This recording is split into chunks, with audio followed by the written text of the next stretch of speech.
Coming up on Spartan Sports Report, the football team took on Boston College looking for revenge after last season's heart-wrenching loss. The field hockey team opened up home play at Ralph Young Field, and the women's soccer team welcomed in a top 5 opponent.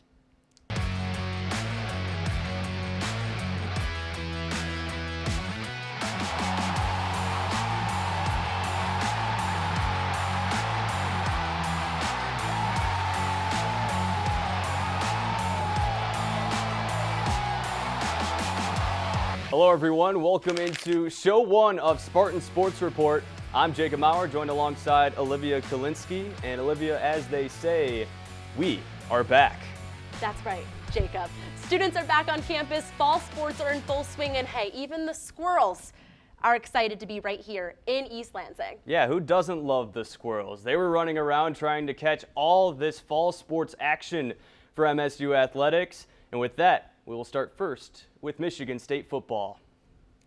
Following their dominant performance against Western Michigan, the Spartans were out for revenge against the Eagles of Boston College on Saturday.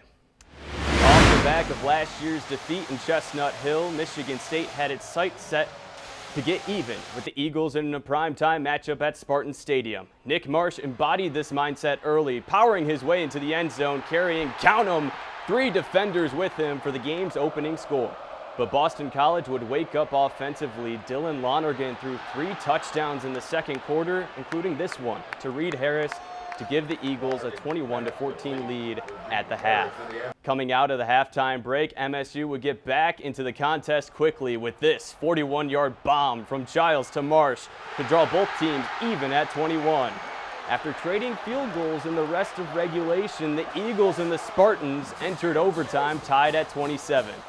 Following a perfect first overtime frame from each side, a door would open for Michigan State when BC failed its 2-point conversion attempt. And Aiden Giles ran straight through that door, taking it in by himself for his 5th touchdown of the game to tie the score. And then all the Spartans needed was a 2-point conversion, and it was Omari Kelly with the game-winning catch, securing the 42-40 victory for MSU and concluding a memorable Saturday night in East Lansing. After the statement win, Childs and head coach Jonathan Smith spoke on the mindset and the resilience of the team. We know how to play football because this team actually wants to do that. You know, this team is really committed to the goal, and we're all committed to one common goal, and we continue to grow off that each and every day. We practice like we're playing the game anyway. So it's just, we come out and, you know, see another guy in front of us. But I do think the confidence grew offensively in the second half, that you could continue to go. And again, the defense holding them to 6. I think there was some confidence there, and these guys are aware. These are long football games. There's going to be momentum swings going back and forth. Just really proud of the toughness they showed for more than 60 minutes. Giles and company will look to make it a perfect 3-0 start to the season this Saturday as they face Youngstown State in East Lansing. Kickoff set for 3:30 p.m. Yeah, MSU football, just 2 games, season still very young, but that game was definite game changer. It was super passionate. They were all very dedicated. They needed that win, and they got it. Yeah, well, speaking about young, Ralph Young Field is right next door to Spartan Stadium, and I heard that was busy this week. You're right. That's a good one, Jacob. The field hockey team was back at home at Ralph Young Field after going 1-1 in Louisville to open up the season. They had their home opener this past Friday, welcoming in the Bellarmine Knights. After some chances from both teams, the Spartans would strike first. Caroline Horace connecting with Gracie Burns. A shuffle in front of the net and score. Spartans going up 1-0 just 10 minutes in. The roles would then reverse 20 seconds into the second quarter. Burns finding Horace and Horace blasting it in to score her first collegiate goal. Into the third now, the Knights were awarded a penalty stroke, and it would be Alicia Hudson making it past Libra Gavino, slotting Bellarmine's only goal of the game. The Spartans would ride a dominating 15-2 shot count all the way to the end, claiming the 2-1 victory over the Knights. Hoping to make it 3 consecutive wins now, the Spartans will head to Burlington, where they will face the Vermont Catamounts on Friday, hoping to find the back of the net just as good as they did in the last 2. Yeah, Olivia, speaking of nets, we have volleyball up next.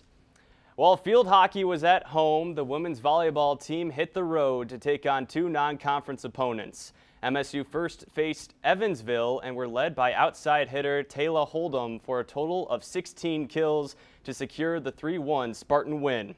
MSU was back at it the next day against Southern Indiana, where setter Malaya Long recorded the first double-double of the season with 29 assists and 12 digs. The green and white swept Southern Indiana 3-0. With the pair of road wins, the Spartans remained 4-0 at the end of the week. 4-0 to start Kristen Kelsey's tenure. So exciting as they will continue to go and face some more impressive opponents down the line. Well, speaking about impressive opponents, if you were impressed by that, the women's soccer team had quite the matchup in East Lansing this week. Yeah, Notre Dame's unbeaten 5th-ranked women's soccer team made the short trip up to East Lansing for a meeting with Jeff Hostler's Spartans on Thursday night. The game started out in a defensive battle with both teams having a couple threats thwarted early on.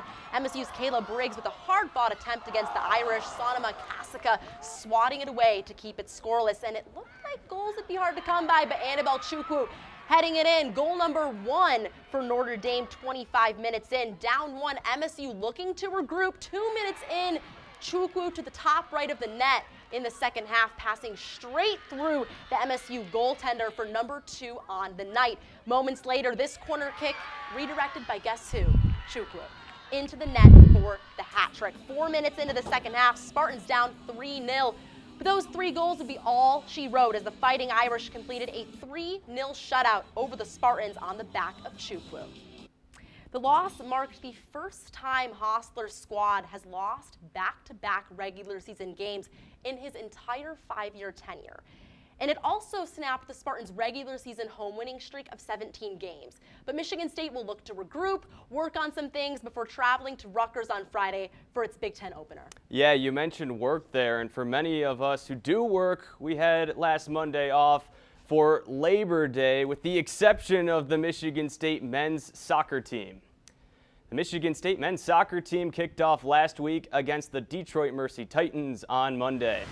The Spartans got off to a hot start on the offensive end, firing off 9 shots in the first half. But at halftime, the scoreboard remained empty for both teams. In the second half, the physicality continued until it reached a boiling point, as a red card was called against a Titan midfielder, Clayton Lafayette. Head coach Nate Kopunik was not happy about this. With one less defender on the field, the Spartans would capitalize with freshman midfielder Luke Spadafora to score the game-winning shot and give MSU the 1-0 victory over the Titans.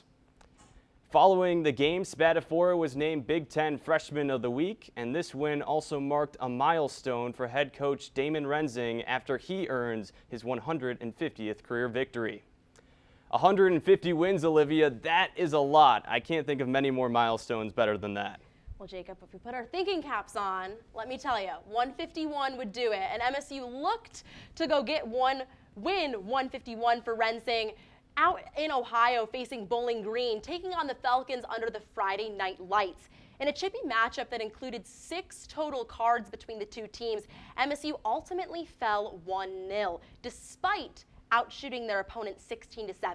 The Spartans will open up Big Ten play on Friday against the Washington Huskies, hoping to then secure Rensing's 151st win. Well, thank you all for watching this week's episode of Spartan Sports Report. For more content, make sure to check out all of our social medias as well as the Spartan Newsroom website. I'm Olivia Klinsky. And I'm Jacob Maurer. We will see you next week.